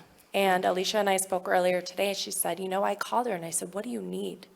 And those aren't just things that she says, like, here for you all to hear. She means it. And so she'll call you and she'll say, "What do you need?" And Tyler and I, we don't know each other too well, but his wife is here. And anytime he talks about her, he blushes a little bit and is very proud of the work that she did here in this city, and also doesn't speak unless he has something of value to add. And I got 14. Okay. I don't know. I disagree. I don't like the fact that you don't drink coffee, but that's okay. I'll forgive you. And we could do tea or cocoa anytime. Mr. Gouveia. Thank you. I think everybody up here has Nashua in the first in front in their mind. And once again, it's how we see and how we get to these solutions is what's different. And I'll start right here with my colleague who I've worked up in the State House with on many pieces of firefighter legislation, a fierce advocate for our first responders. I've called her up on, I believe, 2 or 3 pieces of legislation, and without hesitation was always willing to put her name on it, always willing to go to bat for our firefighters. I respect that, absolutely. Shoshana, you've been in the chamber double the amount of time I have. Nobody is more passionate on the issues you care about than you. We might not agree. That's perfectly fine. Anybody who's as passionate as you are and is willing to go to bat and do the research, you have my respect any day of the week. And Amber, anybody who wants to have a business downtown has a work ethic of somebody incredible. The amount of work that you've put into both of your businesses is admirable, and it's awesome, and it's exactly the energy that the downtown business community needs, and it's a great asset to the city in its whole. Fun fact, we did Tyler's wedding and Yes. Alicia's. This is how the order, hold on. Ms. Kelly. Oh, you're skipping the order again. Sorry, Okay. yeah, I'm trying to change it up a little bit, and I got some. You're just keeping me on my toes. It's Yeah, fine. I'm yes, used to it. yes. Okay. So I'll start with Amber. It has been incredible working with these 2 women and getting to know them so closely. Amber, what I love about Amber is her deep love for our downtown, and she's such an incredible light in terms of what we want to see in this city. I talk about this all the time. We need some people to come in. She bought a legacy brand and reinvigorated it for a new age, and I thought that was really powerful. I got to work on the logo for her new website or her new brand, but it was just great. And Cole and Coffee and Kindness, just wanting to. You're so passionate about the downtown area and the West Pearl area, and I think that's been so infectious.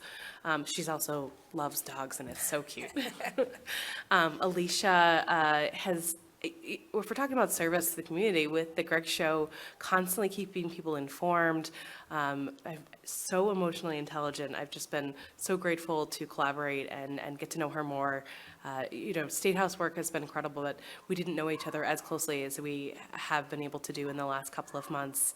And I would say with Tyler, I think the same thing. That ability to, we may not always see eye to eye, but he's come to me and said, "Hey, I'm thinking about this piece of legislation. Would you be willing to co-sponsor it?" And oftentimes we're able to say, "Hey, we don't agree, but we agree on a lot because we both really love the city." Ms. Gregg. I'll start with Tyler. I always say that sometimes our heroes need heroes, and I have watched Tyler be that for our first responders, and I so appreciate that. At the State House, he's come up with great legislation and pushed for that in difficult conversations, which has been awesome. I also can't ignore the fact of his age. He is an age where a lot of people don't want to get involved right now. They want to do the ostrich move where they just want to ignore it. They want to, go on TikTok or do whatever and not pay attention to all this serious stuff that really we're just supposed to start when we start getting gray hairs. That dedication at that age is huge. I mean, it really is huge. And I love the passion that he has for that. Speaking of passion, Shoshana, she is passionate about everything she puts her mind to. And it's incredible to watch. She is fierce. She's, I think the definition of a boss lady. But also underneath that exterior where she's, very determined, everything else, she's this really great person that when you stop and you get to know her and she starts talking about her kids or she starts talking about the city or what she's done, it's hard not to want to be around her more and watch her work. And now Amber, who I probably know the best of anybody on this panel, she and I have been friends for years, and if you want to know anything about a nonprofit, you're going to ask her because she is all about always rolling up her sleeves and getting involved. I don't think she knows how to not get involved when things that she feels passionate about. And if she doesn't know about something, she's going to find it. And she is also a person that calls and says, what's going on? Are you okay? If she knows there's been something hard happening, she'll wait a couple days and then reach out or even send flowers when my husband has an imaginary birthday for me on Facebook. I get flowers. So all of these people, I am incredibly blessed to be on this panel with them. Well, Ronnie, thank can I say you have to ask that question at every, from moving forward? Because that was a delight. Raise your hand. Who asked that question? Maddie! That was great. Of course. All right. We have covered a wide range of topics tonight, from city budgets to compassion and policymaking. In your closing statements, please tell voters what kind of partner you intend to be for Nashua residents, if elected, and what will guide your decision-making when difficult issues arise. We're going to go this way, Mr. Gouveia. Thank you. Well, thank you, everybody, for attending tonight. Thank you for everybody who made this possible. This is the most important part of democracy, conversation. I've said it a bunch tonight, having the tough conversations. In the last 4 years in the chamber, it's been an absolute honor to be able to represent Ward 1 and to do their bidding down in the aldermanic chamber. And what you'll get out of me is continued public service. I'm going to listen to you. Sometimes we might agree, sometimes we might not, but you're going to get a response. And that's something I've always prided myself on, is that you're going to get a response. You call me, you're getting a call back. You text me, you're getting a text. Email, you're getting an email back. Keeping that all in order sometimes might take a day or two, but I'll get there, I promise.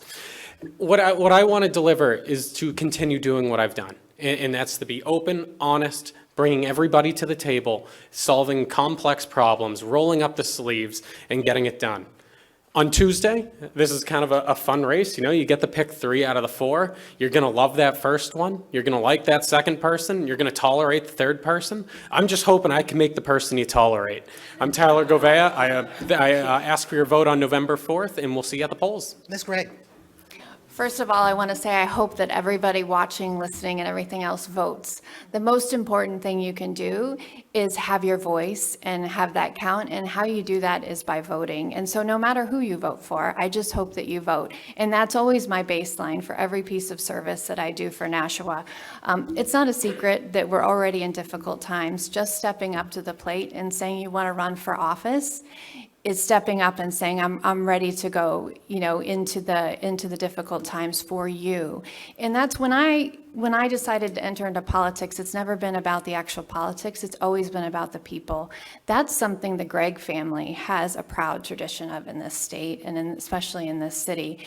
And it is such a sense of pride to be able to carry that on, because it's always been about the people for that family and for myself as well. So listening to people, every person, by the way, no matter what you think, no matter if we voted completely different on everything else, you have value to me. Your opinion has value to me. And the solution that we all desire is somewhere in all of these different opinions. I believe in people. As a victims advocate, I believe that every voice is important, especially, believe it or not, the ones that disagree with me, because just like when you're coaching a game, when you lose, you learn more. When you disagree with me, I learn more, and I figure out more and more how we can bring Nashua back. I do think that we are at a point of struggle right now. I think we have a lot of hardworking people, and I think we also are a city that has a great sense of nostalgia. So I want to take that nostalgia and build on that and have the next renaissance for Nashua with all of you, whether it's in office or not. Ms. Kelly. What you'll get is exactly what you see. Somebody who's extremely passionate, who's showed up in Nashua for 8 years because I just love the work that I get to do every single day in that chamber, and that's not going to change. I love the people that we work with. I love the city committees. Everything that we do is so powerful, and it affects your lives every single day. And that's why I'm asking to keep doing it, because I'm a total geek. I love it. I brought my budget book to this meeting. Like, come on, I'm a total geek at this point. And then you asked what will guide, and I think that answer is you. You know, from a perspective of being in this community, I've lived here longer than I lived where I grew up now, 20 years. I want to hear what this city wants, and I want to make sure that everybody's voice is heard in that chamber.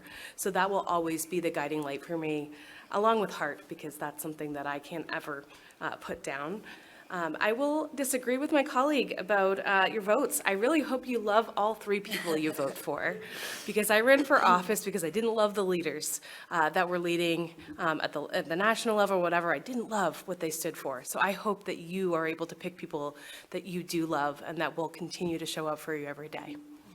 Ms. Morgan. I don't envy you. You have a very hard choice. There's not a bad candidate up here. Every single person up here is going to do the work and is going to represent you.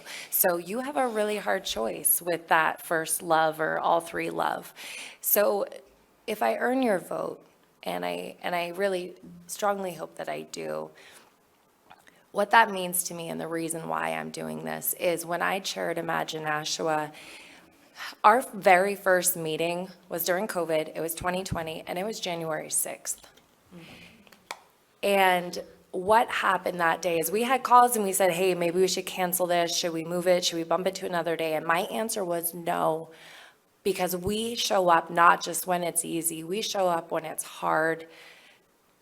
And that's what I promise to keep doing, is not just making the easy choice, do the hard work, and not just making the popular choice, but making the hard choice, because that's what you elected us to do.